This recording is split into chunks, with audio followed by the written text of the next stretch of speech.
পৃষ্ঠা 44 না? দেখো এখানে ডানের সাথে ডান পাশাপাশি যোগ, 5 আর 5, 5 মুখে আর 5 হাতে, 5-এর পরে আরও 5 গুলো, 6, 5-এর পর থেকে গুনতে হবে, 5, 6, 7, 8, 9, 10। কত পেয়েছি আমরা? 10। ডানে কে আছে? 0। তাহলে এখানে কি বসাবো? 0। হাত এই একটা আমরা মনে মনে রাখবো, তাই তো? বামে কে আছে? 4। আর এই বামে কে আছে? তাহলে এই 4 আর এই 4 কত হলো? 4 মুখে আর পরের 4 গুনবো, 4-এর পর থেকে গুনতে হবে, 5 থেকে শুরু করতে হবে। 4-এর পর থেকে গুনো, 5, 6, 7, 8, 8। আর এখানে আমাদের মনে মনে কি ধরা ছিল? তাহলে কত হলো? 8-এর সাথে 1 নিলে কত হলো? আরও 1 নাও। 8 পেয়েছি আমরা, আরও 1 নাও। কত হলো? 9। হ্যাঁ, এখন এখানে এটা খেয়াল করো, ডানে কে আছে? 8। এপাশে কে আছে? 7। বড় সংখ্যা কে? 8। যে বড় তাকে আমরা মুখে ধরবো, যে বড় সে মুখে থাকবে, আর পরে 7কে আমরা গুনবো, 8-এর পর থেকে গুনবো। 8-এর পরে কি আসে? 9। গুনতে থাকো, 9, 10, 11, 12, 13, 14, 15, 16, 17। কত নিচ্ছ? 7 পর্যন্ত যাব, বেশি তো যাব না আমরা। 7 কোথায়? 7 কোথায়? যে এখানে 7। তাহলে আমরা 8-এর পর থেকে গুনবো, 9, 10, 11, 12, 13, 14, 15। তাহলে 15 পেয়েছি। কত পেয়েছি? 15। 15-র ডান পাশে কে আছে? 5। তাহলে আমরা এখানে কি বসাবো? 5। মনে মনে ও থাকবে, তাই তো? এখন বামে কে আছে? 1। এপাশে কে আছে? 4। 4-এর 1 কত হলো? আমরা সবসময় বড়টার সাথে ছোটটাকে যোগ করব, তাই তো? অ্যাড করব। তাহলে 4 আছে, আরও 1 নিলাম, কত হলো? 5। আর এখানে মনে মনে কত ছিল? তাহলে ওকে কি করতে হবে? একসাথে নিতে হবে। কত? 5 আর 1 নিলাম, কত? 6। হ্যাঁ, এরপরে এখানে ও একা আছে, তাই তো? তাহলে ওকে আমরা ডান ধরবো, যে একা থাকবে তাকে কি নিব? ডান। তাহলে ডানে 5, আবার ডানে 5, কত হলো?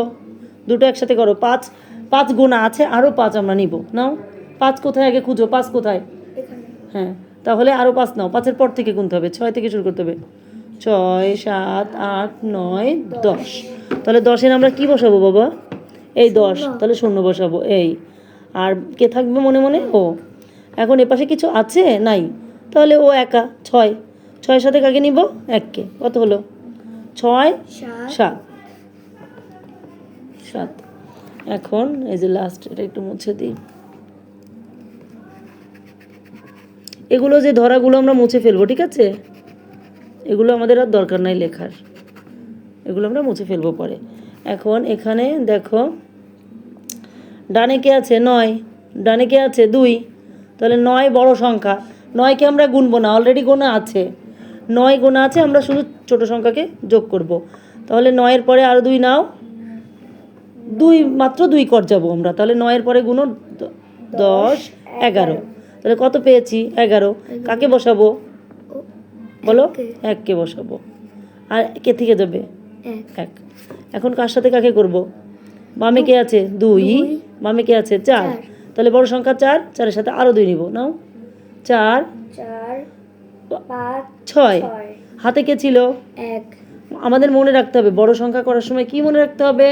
হাতে কেউ আছে কিনা, আমাদের হাতে কিছু আছে কিনা। তাহলে আমরা কত পেয়েছি? 4 আর 2, 6। আর হাতের 1 নিলাম, কত হলো? 7। Very good. এখন বুঝে গিয়েছো না?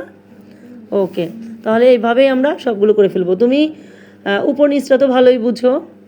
8 আর 3, 11-এর 1, হাতে 1, 2-এর 1, 3, আর হাতের 1, 4। আমাদের এই যোগগুলো করার নিয়ম কি? যে বড় সংখ্যা হলে গুনবো, বড় সংখ্যাটা গুনবো, বড় সংখ্যাটা অলরেডি আমাদের গোনা থাকে, আমরা বড় সংখ্যার সাথে ছোট সংখ্যাটাকে যোগ করব, তাই তো? তারপরে আমরা কি করব? ডান পাশেরটা লিখবো। তাকাও এদিকে, খেয়াল করো, একটু বুঝে নাও। ডান পাশে যে বসবে, যে থাকবে তাকে বসাবো, আর বাম পাশেরটাকে মনে মনে রাখবো। পরের বাম সাইড গুনে ওই যেটা ছিল মনে মনে ওটাকে যোগ করব, তারপরে যা হবে বসিয়ে দেবো। এটাই নিয়ম, ঠিক আছে? আবারও একবার রিপিট করছি আমি।